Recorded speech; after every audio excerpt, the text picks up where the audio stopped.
I would like to welcome Matthias Braun from the Ministry of Climate in Austria. Matthias is a senior policy officer at the Ministry for Climate Action, specialized in emissions and trading schemes and CO2 pricing. His fields of experience is in forest-based climate policies, and he has been very active in the Austrian carbon management strategy recently released, in particular leading the section of natural sinks. Matthias? Thank you very much, Stavros. Good morning, everybody. It's an honor for me to speak to you on the carbon management strategy, which should start to build the basis for our political considerations on carbon management. It has been adopted in May this year. Thank you very much. We'll speak to that. It contains three parts on the strategy itself. The first one is the scope, where we look into those big point sources which might not be able to reduce their emissions down to zero by 2040, 2050. We'll also look into the storage sites that we have in Austria and consider how we can connect the dots. We also elaborated an action plan, further steps in the implementation of carbon management in Austria. It has a certain part dealing with research and development. I'm certainly aware that this is very interesting for you too. And the second part of my presentation goes on to a CO2 transport study that was conducted end of last year and finalized this year, so it came in handy for the development and finalization of our carbon management strategy. And then no presentation without any recommendations, so my last slides will also contain some recommendations. But before I go into the details on the strategy itself, I want to go back in time. 15 years back, the first legal framework was established in Europe for the geological storage of CO2. We also had discussions in Austria when we were negotiating that directive, and it turned out that media coverage, political coverage was quite negative at that time. So in the end, we adopted in Austria a very restrictive approach to tackle carbon capture and storage, and implemented in 2011 a legal ban. So up to now, geological storage of CO2, except for research purposes, is prohibited in Austria. That led to the situation that we don't only, on legal terms, are not allowed to tackle CCS up to now, but it also banned any scientific, technical discussions, political discussions on that, because it was perceived as being bad at that time. However, things changed, at least on political level, as the current or outgoing government agreed on a national climate neutrality target for 2040. And even with the most radical emission reduction projections that were elaborated over the course of the last years, we experienced that we will not be able to achieve net zero by 2040 or 2050. So the upper red line shows total emissions in Austria, and then we have three extrapolations, three projections with existing measures, with additional measures, and the light green one is a transition scenario, so that contains all radical emission reduction policies that we could imagine, and still we see that there's a residual emissions that will be there 2040, 2050 of around 9 to 10 megatons in Austria, and we don't know how we can reduce them to zero. So it was important to also consider how we go about those last remaining residual emissions. So the Ministers' Council last year requested the development of a carbon management strategy, and it should be developed by mid this year. So it was quite a dense schedule that we were given. And we also gave or received a clear hierarchy. So it should be emissions reductions first. CCS, CCU, whatever, should not go or be implemented at the expense of emission reduction policy. So only the remaining emissions that cannot be abated should be treated in the carbon management strategy, or at least it should be focused on those. And for that to happen, we needed to come up with a hard-to-abate definition, which was kind of complicated. The strategy should also elaborate the necessary data. So what emissions are we talking about? What are the emissions of big point sources? Are those fossil emissions only?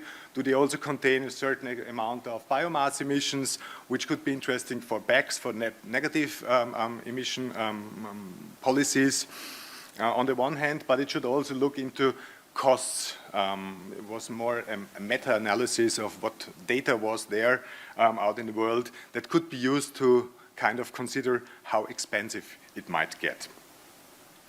Coming to the data, you see that with maximum reduction of emissions, we will still see in the industry sector 4 to 5 megatons as remaining emissions in Austria, and they might go even up to 12 megatons if some additional emissions remain in those sectors. I will, in a short term, show you which sectors we are talking about. But out of these industry sectors, we experience or we see that the projections identified already a huge amount of biomass emissions. So 1 to 2 megatons will be biomass emissions. And if we are to implement carbon capture and storage for the residual emissions, the big point sources, we will also sequester a certain amount of biomass emissions with that. And in the other sectors, the non-industry sectors, we see that up to 5 or 6 megatons of emissions will remain, most probably in the agricultural sectors. So it's non-CO2 gases, methane, and N2O emissions that will remain there. And we also see, but that's a given, the challenges are quite high. It's high investment costs, it's need for infrastructure, there's a huge need for long planning horizons. We experienced or will experience complex permitting procedures because most of those projects are new, and we have to look into existing permitting procedures, how they can be used or whether we need additional layers there, also for the environmental protection assessments. And still, public acceptance is a known unknown to date. Moving on to the scope. So the scope of the study or the strategy is CCU and CCS. So really the whole chain starting from capture process to transport of CO2 up to storage or reuse on the one hand, and on the other hand we also had 2 chapters on technical or natural sinks. So those activities or those technologies that soak CO2 out of the atmosphere. Residual emissions, the hard-to-abate sectors, the strategy, the development of the strategy was accompanied by a scientific board, and the scientific board had a hard time to define what hard-to-abate emissions are, and we were lucky that in Germany the same situation took place and we could copy-paste, at least to a certain extent, the definition that was adopted there. So it's process emissions which cannot be avoided through optimization of the production process, and where unavoided means that no or hardly any alternative process or product exists. So it's quite a restrictive approach, and we identified that the cement sector, the lime sector, where those sectors prone to be subject to hard-to-abate, as well as waste incineration, but for other purposes, and some of the remaining emissions in the iron steel industry and the refineries. Those are the emissions which are covered, focused on in our strategy.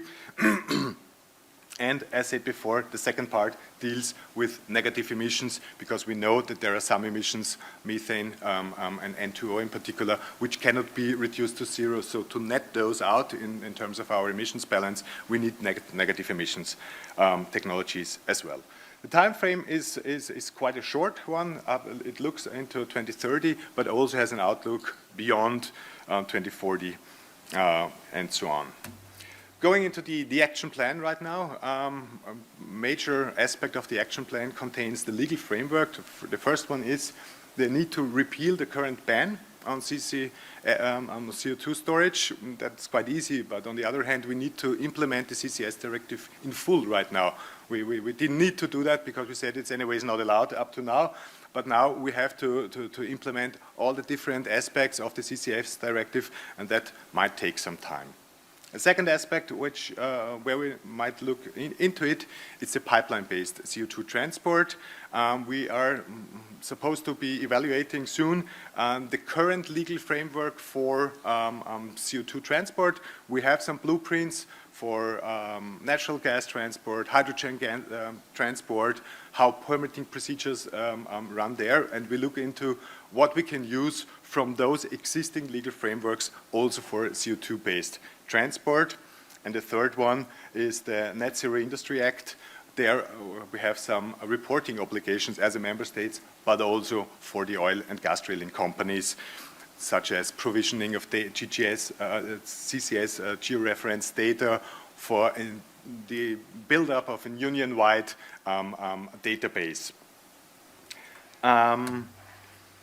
The carbon management strategy was not developed in isolation. It was developed in parallel to our NECP. A lot of abbreviations. That's the National Energy and Climate Plan.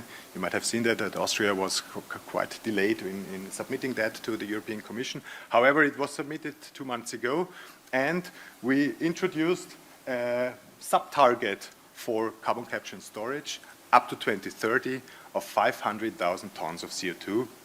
That means that CCS will already, or supposedly already, contribute to achieving our 2030 target, and this is seen as a starting point for ramping up CCS and potentially CDR activities in the post-2030 phase. Now I will move over to the CO2 transport study that was conducted 2023 and 2024. It was finalized autumn this year, and the target was twofold. The first one is to identify geographically referenced in Austria where we have the big point sources, and in addition to those where we have storage sites, substantial storage sites which can be used also on economic terms. And on the basis of those point sources to design a route plan, so where CO2 pipeline grid should be established in Austria, ideally to connect those points, and on the basis of that information to do some economic analysis and come up with some numbers on those. To start developing a grid, we needed to come up with assumptions on how much CO2 is going to be transported in Austria and at what point in time. This kind of a confusing graph, I might say, but I think it's only relevant to look at the left two in conjunction because they basically say the same, only differing in terms of whether we still allow or still ban national carbon storage or it is allowed. But in terms of the absolute volumes, you see that there's a ramp up of need for transporting CO2 in Austria going up to 11, 12 megatons. As said before, these are the hard-to-abate emissions that might remain in Austria and that might need some kind of CO2 capturing and transport and storage.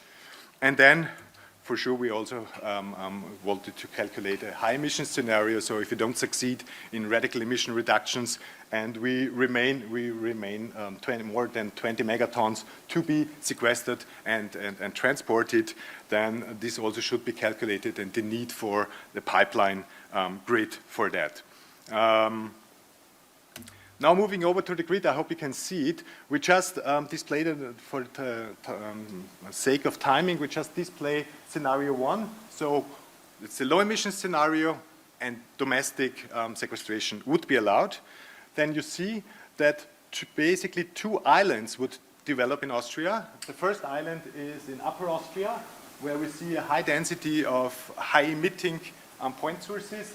The dots, the green dots are the ones with biogenic emissions. The red ones are waste incineration plants. The gray ones are the ones with geogenic, so process emissions, like the cement industry, the lime industry, and magnesia is the yellow dots. So you see here in Upper Austria a high density of high emitting point sources connected with, that's the black points with the black circles around. These are the storage sites. I hope you can see it, but you might get the presentation slides in the end anyways. So we see that an island will develop most probably in Upper Austria and upper parts of Salzburg, and the second one will develop in Lower Austria and Vienna. And it would be good to connect those two islands, to have a huge east-west connection, a main strand that could transport CO2 along those routes to the storage sites, where you see that the main route is red. CO2 would be transported in liquid phase there, and we might see some side strands to connect those huge emitters which are close by but not directly along the pipeline. The total energy demand was calculated to be around 0.7 terawatt hours, which seems to be reasonable and not too high. That would develop in the 2030 years. Moving up now to 2040, 2050, we see that a second main strand from north to south could be developed to connect also the big emitters in Styria and Carinthia with the main route, and also some side strands would develop there. In addition, the booster stations would have been calculated to also be implemented to allow connection of the Austrian grid with Italy in the south and Germany in the north, and to develop a union-wide grid.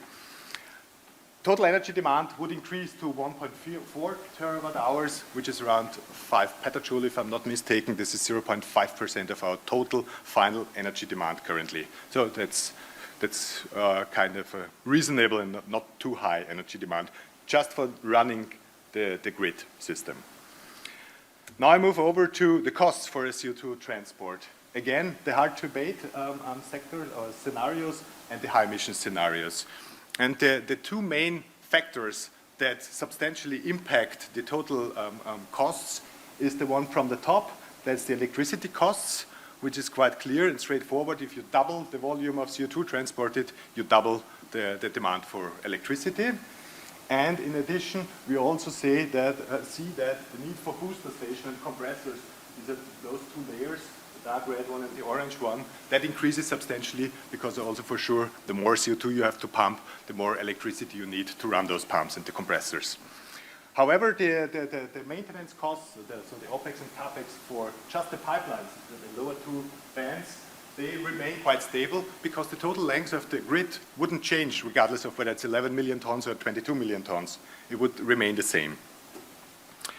And last but not least, a lot of data I know, we put next to each other World Energy Outlook projections of ETS prices, 2030, 2040, 2050. It might go up to 250 euro per tons of CO2, and compared to that, we had a minimum and maximum calculations for the total costs of the CCS chain. And also here you see, starting again from the top, that the storage prices can vary substantially. And we were given the information that offshore storage is way more expensive than onshore storage, because it's highly complex to erect the platforms, to secure that no leakage occurs. So onshore is cheaper in terms of the costs for the storage. Moving downwards, you see that there are some layers of costs that calculate the transport, that take into account transport on ships, on pipelines, CAPEX and OPEX. I won't go into details on those. And the second huge impact on the total price comes with the capture, the capturing, because the more CO2 there is in flue gas, the less costly it is to increase the concentration to those levels which are needed to pump the CO2 into the grid. So also this is a huge driving force, whether you have 3% CO2 in the flue gas or up to 18%, that drives costs substantially. Coming to my key messages. So we have seen in our strategy that CCUS can contribute, can enable the net zero pathway for Austria. Research and development is needed for sure to drive down the costs, in particular for the carbon capture plants, and we will see a lot of those projects over the course of today. And the last two ones I try to present to you. Focus on how to abate reduces the costs, the running costs for the CO2 grid, because the demand for electricity goes down as well, and focus on storage. Onshore storage will also curb costs for storage sites. that's so much from my side. Thank you very much.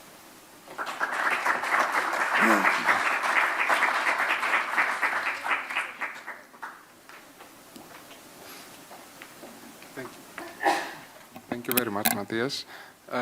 Because also Matthias will not stay with us the whole day. If there are some questions from the audience, please ask now. Yeah. Good day, Massimiliano Chessi, Technip Energy Rome Operating Center. I am in charge of gas processing, CO2 capture and utilization, power to liquid technology line. I've seen that in your analysis you cover all the transportation and the storage aspect.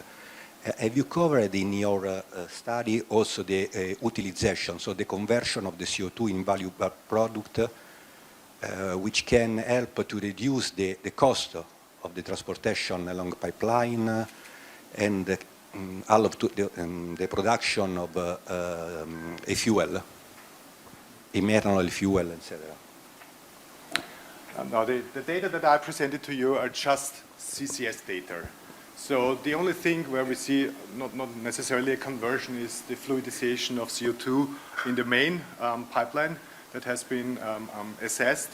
But we didn't have the time and also not the data to consider whether CCU could be a mid-term product that could reduce the cost, if I got you right, yes, the cost for transportation. No, we didn't have not only the cost of transportation, but the production of fuel with no impact, because you with the ambient. So you convert the CO2 from the ambient and reproduce methanol, SAF or other product, which are necessary in this period. So I still don't see alternative to liquid fuel for an airplane, for example. Yes. As I tried to explain, the definition of the hard-to-abate sectors and hard-to-abate sectors was very much at the core of our political guidance. And for that reason, short-term carbon sequestration or carbon capture measures and technologies were not considered in detail in that study. For sure, the carbon capture of the hard source is the main aspect. Thank you.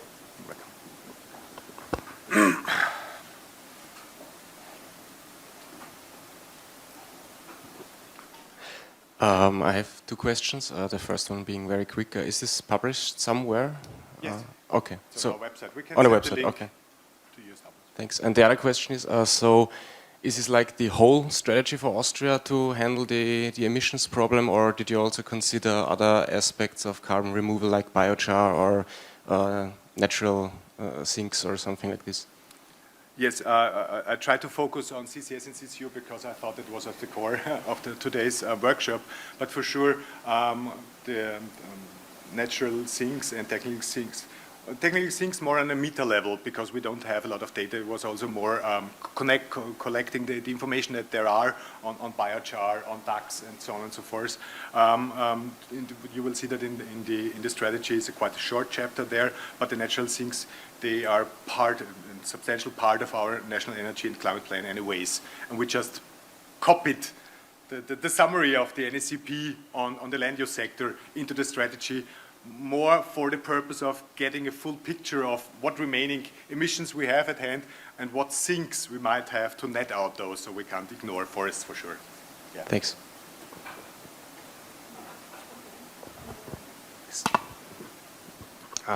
Thank you very much. My question is, so all you presented will be needed in some way. I think we will end up with pipelines at someday, but are there already plans on how to level this up now? Because 2030 is the day after tomorrow, more or less. So, yes, if I might jump back to the grid or to that one. And you see here in the hard-to-abate scenarios for 2030, the green one, the green bar, where you have the sequestration rates. This is just domestic sequestration. So it is the assumption of the study that we will start with domestic storage of CO2, and only in case the grid expands across Europe, we will have the opportunity to ship CO2 overseas or to northern sea. So yes, it's true, and we're currently working on the legal basis. We still have the CCS ban, and to repeal that takes some time, also on political level. And also we need public support for that, or at least acceptance. But we're working on that, and this is part of the action plans. Thank you.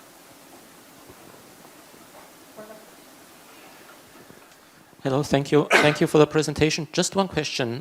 It seems that for iron and steel industry, hard to abate emissions are not considered, or at least considered separately. What's the reason for that? Yeah, that's the reason, because the electric arc furnace might drive down emissions substantially compared to the blast iron production. And so far, if you look into the definition, it says unless unavoidable means that there is no alternative production process, and there is for the iron and steel sector. It was just considered to have some remaining emission from iron and steel covered in the strategy, because up to 2050 there will be emissions for sure in Austria coming from iron and steel. Thank you. Last question. So thanks for the nice talk. My question is, what are the major course of action for the cement or cement-based products production-wise? Because I remember that some of the industries, they are already trying to replace the, like for example, clinker with the limestone clay, which reduce approximately 40% of the emissions. So considering the available resources, does this solution is also possible in Austria? It would be good to talk to colleagues from the cement sector, but what I was told is that for sure reducing the clinker factor for the production of cement is one of the major aspects, because the burning of clinker constitutes the dominant source of process-based emissions. Recalcination seems to be an interesting idea, so to bind CO2 from the atmosphere in carbonatic formations again, and this is also of interest because it's considered a permanent CCU application in the ETS directive. So carbon curing methodologies, and recycling materials, so driving recycling up. We still use more cement than we recycle back. So I guess there is a lot of opportunity to increase recycling rates there as well. Thank you. Thank you also for your questions. Let's thank Matthias one more time for this insightful talk.